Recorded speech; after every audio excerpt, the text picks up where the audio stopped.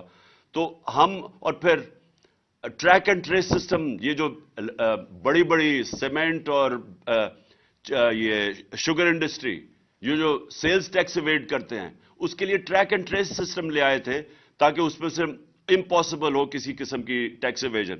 تو ہمارا خیال تھا کہ یہ ہم نے 8 ٹریلین تک لے کے جانی تھی, 8,000 ارب تک اپنی ٹیکس کلیکشن لے کے جانی تھی جب انہوں نے گورنمنٹ کرائی.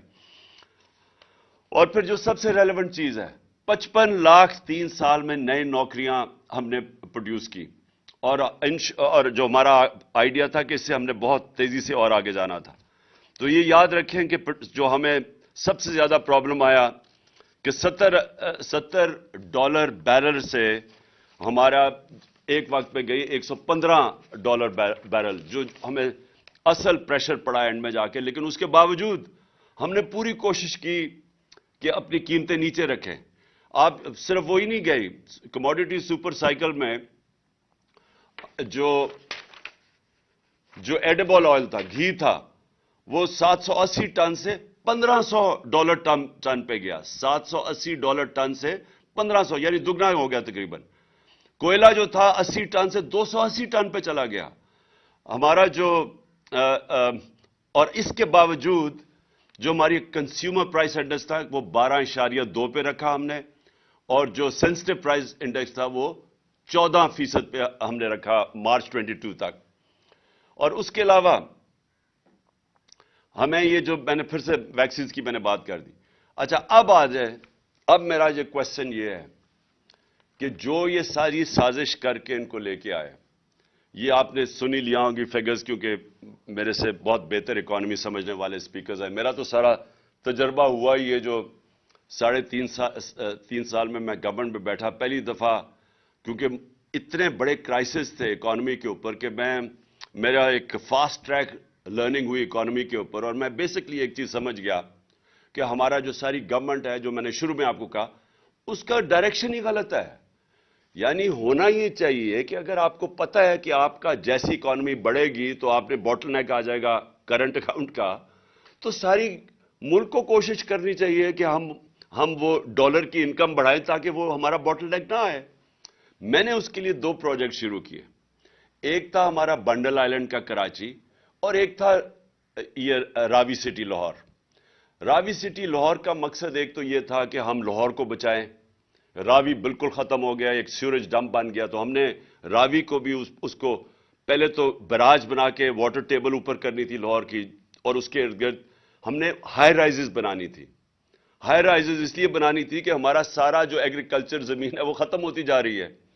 تو وہ ہم ریئلائز ہی نہیں کر رہے کہ اگر ہم نے یہ ہاؤسنگ سوسائٹیز کے مافیا کے اندر پھنس گئے تو یہ تو پھیلتے جائیں گے, اور ساری ہمیں تو فوڈ سیکیورٹی کے سویر پرابلمز آنے لگے ہیں. تو راوی سٹی کا مطلب یہ تھا ایک تو کہ راوی کو بچائیں, جب لیک بنائیں گے تو واٹر ٹیبل اوپر چلی جائے گی, لاہور کی واٹر ٹیبل بالکل گر گئی ہے, اور پھر راوی کو جب اس کے ساری ہم وہ واٹر فلٹریشن نہیں, وہ جو ہم پلانٹس لگائیں جو کہ پانی کو صاف کریں, اور وہ صاف کر کے پانی پھینکے راوی کے اندر تاکہ صاف پانی, اس وقت سیوریج آ رہی ہے. تو وہ, اور اس کا جو کوشش ہماری یہ تھی کہ اوورسیز پاکستانی اس کی انویسٹمنٹ لے کے آئیں, کیونکہ وہ سب سے سیف انویسٹمنٹ ان کے لیے پراپرٹی ہے. اور اس کے علاوہ ہمارے پاس چائنیز کی $2.5 بلین کی انویسٹمنٹ تیار تھی. تو یہ دونوں, ایک کراچی کا جو پروجیکٹ تھا وہ سکٹل کیا گیا, وہاں دبئی سے انویسٹرز آ رہے تھے کراچی میں, وہ بھی پھر ایک نئی ماڈرن سٹی بن رہی تھی جو ہمارا پلان تھا, اس کو سکٹل کیا گیا. NOC سندھ گورنمنٹ نے دے کے واپس لے لیا. اس میں ہم ایکسپیکٹ کر رہے تھے کہ ہماری ڈالر انکم بڑھ جائے گی, جب تک وہ ہمیں بریدنگ سپیس دے گا, جب تک کہ ہم اپنی ایکسپورٹس نہیں بڑھا لیتے, جب تک ہم یہ جو انٹرم پیریڈ ہے, ہم نے سوچا تھا کہ اوورسیز پاکستان اس کی اسپیشلی ہم انویسٹمنٹ لے کے آئیں گے اور اس سے ہمارا ڈالر ریزروز بڑھ جائیں گے. اور پھر ہم نے یہ بھی سوچا تھا کہ جو اسپیشل اکنامک زونز ہم نے بنائے تھے جن کے اندر اور اپنی ایکسپورٹ انڈسٹری کو لانے کے لیے جن کے لیے اسپیشل زونز بنائے تھے، وہ ہم نے چائنیز کے ساتھ مل کے پورا پلان کیا ہوا تھا کہ وہ اپنی انڈسٹری کو ریلوکیٹ کریں گے یہاں. لیکن بدقسمتی ہماری کیا ہوئی؟ ہماری یہ ہوئی کہ وہ کووڈ آ گیا، اور کووڈ سے کیا ہوا؟ کووڈ سے چائنا بند ہو گیا. تو وہ جو ہم ایکسپیکٹ کر رہے تھے Chinese investment in industrial zones میں، جس سے بھی ہماری ڈالر ریزروز بڑھنے تھے، تو وہ بدقسمتی سے وہ وہاں رک گئے. اور یہ جو ایک سٹی جو وہ سکیٹل کر دی، اور لاہور کا بدقسمتی سے یہاں سٹے آرڈر 10 مہینے 11 مہینے ہمارا وہ رک گیا. تو اس کی وجہ سے جو ایکسٹرا ڈالرز ہم انکم ایکسپیکٹ کر رہے تھے وہ نہیں آئی. اچھا جی، اب یہ آ گئے، اور اس کی بہت، میں جتنا بھی کہوں مجھے ابھی تک سمجھ نہیں آئی کہ کیا اس کے پیچھے تھنکنگ تھی، کیا وجہ تھی کہ گورنمنٹ جس کی بہترین پرفارمنس تھی اس کو ہٹایا گیا، اور پھر پوری ایک سازش کے تحت ان چوروں کو پھر ہمارے اوپر مسلط کر دیا گیا. تو وہ میں شروع میں آپ کو بتا چکا. لیکن انہوں نے کیا کیا؟ مہنگائی 50 سال میں سب سے زیادہ مہنگائی، سی پی آئی 25.5%، consumer price index, sensitive price index 30%، آٹا، بجلی، پیٹرولیم، وہ لے لیں، پیاز لیں، ٹماٹر لیں، گھی لیں، دالیں لیں، 100% سے 200% یہ ان کی قیمتیں بڑھ گئی. اس وقت تک 15 لاکھ ٹیکسٹائل مزدور اپنی نوکریاں کھو بیٹھے ہیں، اور انڈسٹری بند ہوتی جا رہی ہے. یہ آپ کے سامنے سب رکھا ہوگا. اور میں جب مجھے یاد ہے کہ پچھلے مارچ اپریل میں ٹیکسٹائل انڈسٹری والے مجھے یہ کہتے تھے کہ ہمارے پاس مزدور نہیں مل رہے، ہمیں فیصل آباد میں ہمیں باہر سے مزدور منگوانے پڑ رہے ہیں. اور وہی ٹیکسٹائل انڈسٹری آج آپ دیکھ لیں کہ 15 لاکھ ورکرز بے روزگار ہو گئے. ریمیٹنسز، یہ آپ نے سنی لیا ہوگا، ایکسپورٹس اور ریمیٹنسز، ان کا مائنس آ رہا ہے. 2 ارب روپیہ مہینے کی کمی آنی شروع ہو گئی ہے ایکسپورٹس اور ریمیٹنسز میں جو ہم نے بڑھائی تھی. اور فورن ایکسچینج ریزروز آپ کے سامنے ہیں. مارچ کے اندر 16.4 تھا، آج پہنچ گئے 5.7 پہ. یہ بھی آپ کے سامنے آ گیا ہوگا. روپیہ اس وقت انٹر بینک پہ جس طرح 226 ہے، اور انفارملی وہ 260 پہ پہنچ گیا. اور جو آئی ایم ایف کی اب آگے کنڈیشنز آپ نے سنی، ابھی شوکت کا میں سن رہا تھا، انہوں نے کہا کہ اب اس کو فری فلوٹ کرے، اس کو روپے کو، تو وہ اب کدھر جا کے پڑتا ہے. تو میرا آخر میں دیکھیں، میں صرف سم اپ کر رہا ہوں. پاکستان نے نکلنا ہے ادھر سے کیسے؟ سب سے پہلے الیکشنز. کیوں الیکشنز؟ کیونکہ الیکشن سے آئے گی پولیٹیکل سٹیبلٹی. پولیٹیکل سٹیبلٹی کے بغیر اکانومی سٹیبلائز نہیں کرے گی.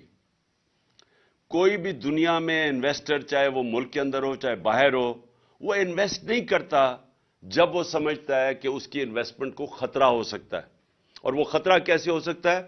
اسے یہ نہیں پتا کہ 5 مہینے 6 مہینے سال کے بعد کیا ہوگا. وہ انویسٹ نہیں کرے گا. سو انویسٹمنٹ جب تک نہیں آتی، ملک کی دولت میں اضافہ نہیں ہوتا، نوکریاں نہیں ملتی، ملک آگے نہیں بڑھ سکتا. تو پہلے تو یہ یہاں رک گیا اب کام. اس وقت پاکستان جو فیس کر رہا ہے وہ سب سے خوفناک سیناریو فیس کر رہا ہے. ایک طرف بے روزگاری اور دوسری طرف مہنگائی اور مزید اور مہنگائی. یہ جو کمبینیشن ہے یہ بڑا خطرناک ہے اس ملک کے لیے. کیوں خطرناک ہے؟ سری لنکا میں اسی طرح کا سیناریو ہوا تھا. سری لنکا کی صرف آبادی 2.25 کروڑ ہے، پاکستان کی 22.5 کروڑ ہے. اگر یہ آبادی کے اندر اسی طرح کا انتشار شروع ہو گیا جو سری لنکا میں تھا، میں یہ آپ کو مجھے افسوس سے کہنا پڑتا ہے کوئی کنٹرول نہیں کر سکے گا.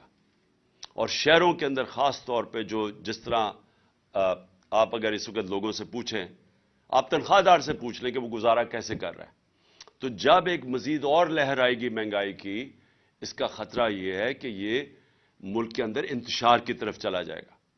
لہٰذا جس طرح مرضی، میں نے کہا کان جدھر مرضی سے پکڑیں، راستہ سب سے پہلا جو پہلا سٹیپ ہے وہ ہے صاف اور شفاف الیکشن، جس کی وجہ سے پولیٹیکل سٹیبلٹی آئے، اور امید یہ رکھی جائے کہ گورنمنٹ ایک مینڈیٹ سے آئے، اور پھر جب وہ مینڈیٹ سے آئے تو جب پبلک اس کے پیچھے کھڑی ہو تو وہ پھر مشکل فیصلے کرے۔ مشکل فیصلے نہ امپورٹڈ حکومت کر سکتی ہے، جن کے پاس مینڈیٹ ہی کوئی نہیں ہے، جو کہ الیکشن نہیں آکشن کے ذریعے آئے ہوں، جو کہ پیسے خرچ کر کے چوری کے پیسے سے لوگوں کے ضمیروں کو خریدیں۔ وہ کبھی بھی گورنمنٹ کے پاس وہ مورل اتھارٹی نہیں ہوتی جو کہ مشکل فیصلے کر سکے۔ لوگ اس لیے یہ ڈرتے ہیں، اور یہ جب IMF نے ان سے کہنا مشکل فیصلے کرو، یہ ان کے لیے آسان نہیں ہوگا، کیونکہ پبلک ان کے ساتھ نہیں ہے۔ تو پبلک تو اس کے ساتھ ہوگی جو کہ جب وہ ٹرسٹ کریں گے، کہ جب وہ پبلک کو جو بھی لیڈرشپ کہے گی کہ دیکھیں یہ مشکل وقت ہے، یہ میں کر رہا ہوں اور اس کے بعد آپ کے لیے آسانیاں پیدا ہوں گی، تب پبلک مشکل گزار لیتی ہے۔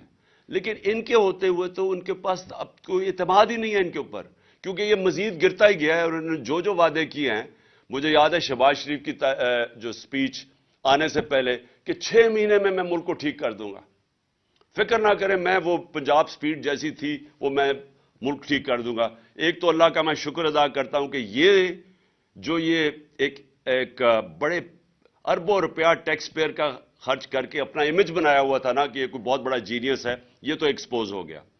دوسری چیز، وہ اسحاق ڈار وہ بڑا اس کے سارے کیسز معاف کیے، ساری کرپشن کے کیسز اس کے دھوئے، اس کو ڈرائی کلین کیا، پھر NRO 2 دے کے یہاں بلایا، تو وہ بھی ساری دنیا کو پتا چل گیا کہ وہ کتنے پانی میں ہے۔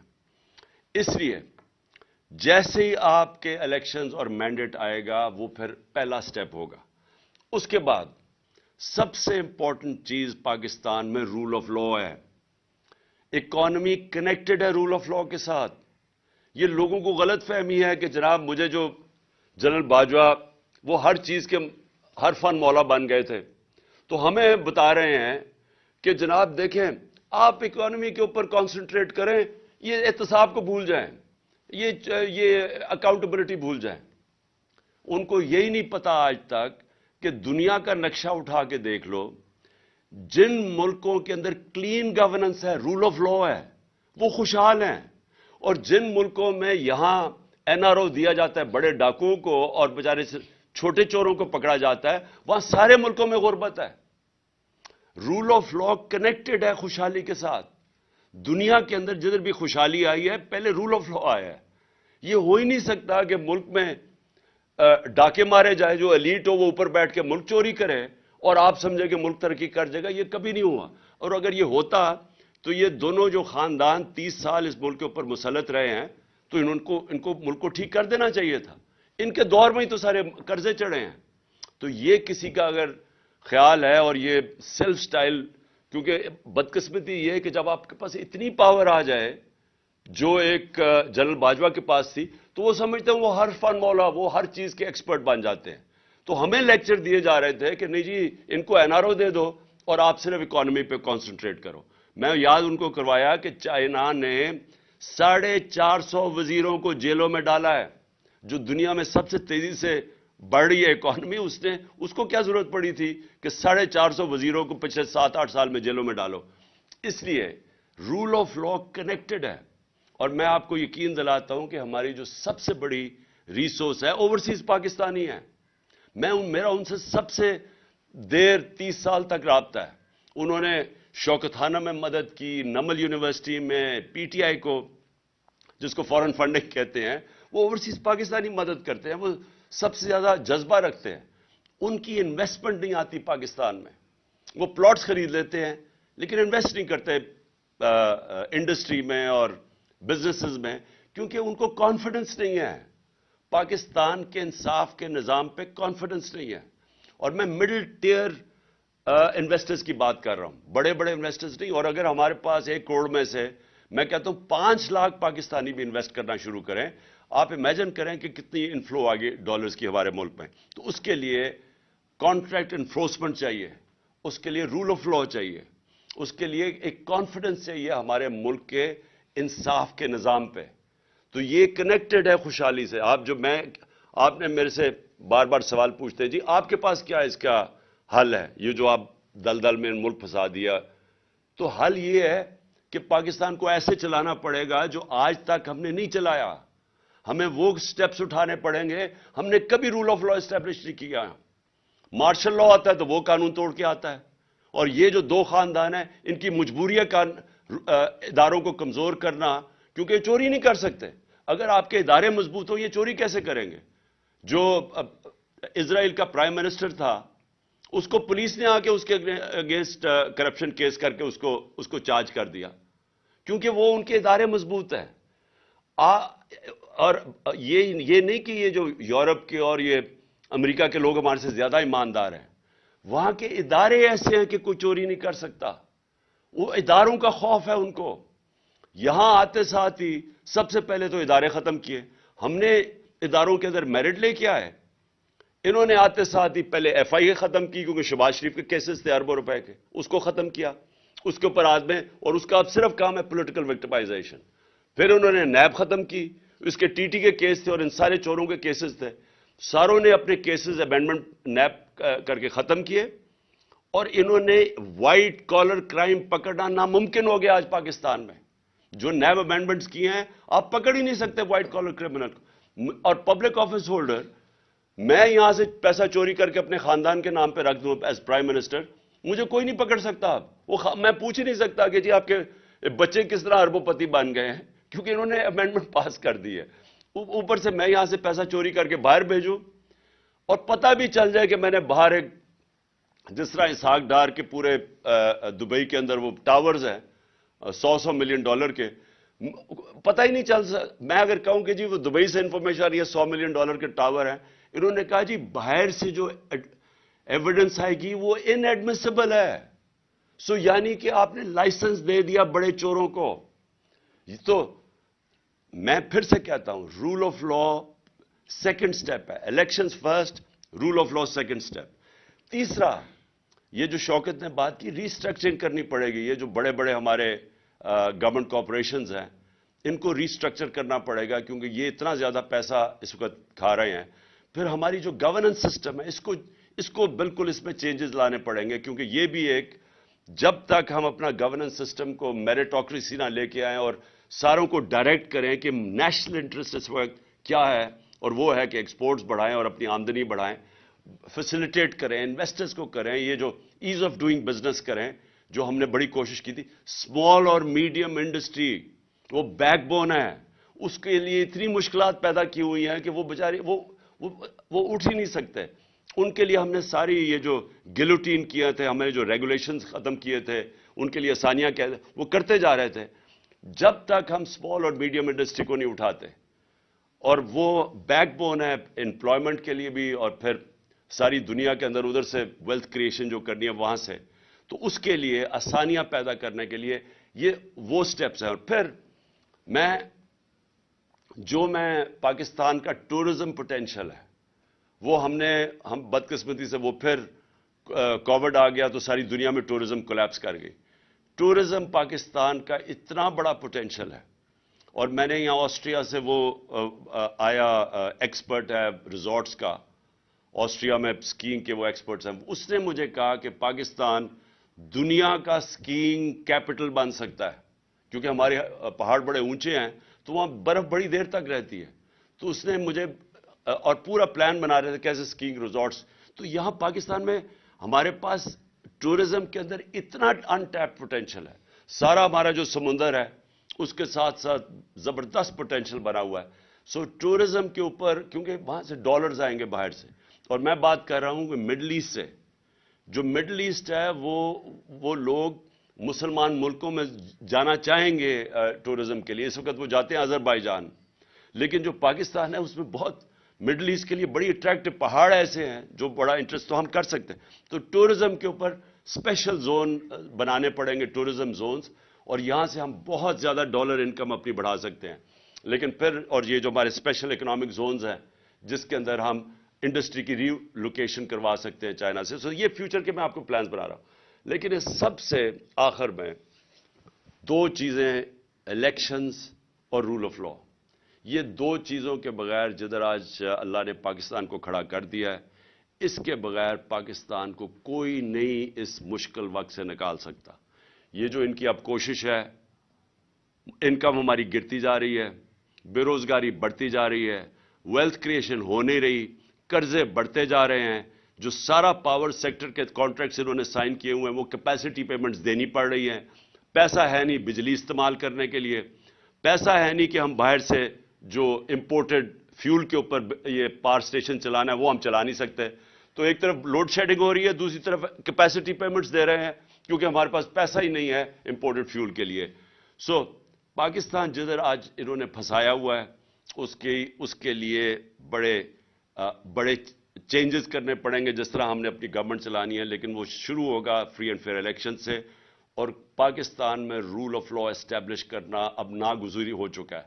اس کے بغیر ہم اس ملک کو اب ایک آزاد، خود مختار، ساورن، ایک غیرت مند قوم ہم اب نہیں رہ سکتے. ہمیں اگر یہی طریقہ ہے کہ جی بھاگ کے جا کے پیسے مانگو کسی سے، کبھی کسی سے پیسے مانگ رہے ہیں، اپنی عزت کھو رہے ہیں، اس طرح پاکستان سروائیو نہیں کر سکتا.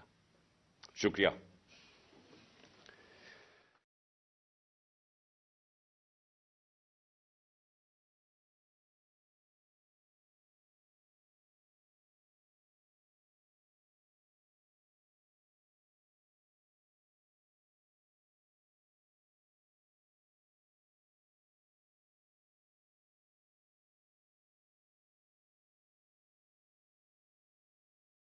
تو مسئلہ صرف پالیٹکس کا ہے. تو میں اس کے ساتھ شکریہ ادا کرنا چاہوں گا جو آج کے ہمارے پینلسٹ تھے، علی خضر، عامر ضیاء صاحب، تیمور جھگڑا صاحب، حماد اظہر صاحب، جمشید چیمہ صاحب، اسد عمر صاحب، فواد چودھری صاحب، راشد امجد صاحب، ڈاکٹر سلمان شاہ صاحب، شوکت ترین صاحب، چیئرمین پاکستان تحریک انصاف عمران خان صاحب، اور سب سے زیادہ جو ہماری یہاں کی انتظامیہ تھی، مسرت چیمہ صاحبہ، وہ اور جو جتنے بھی ہمارے جو لوگ تھے سوشل میڈیا کے ٹیم اور سارے، ان سب کا بہت بہت شکریہ. Thank you very much.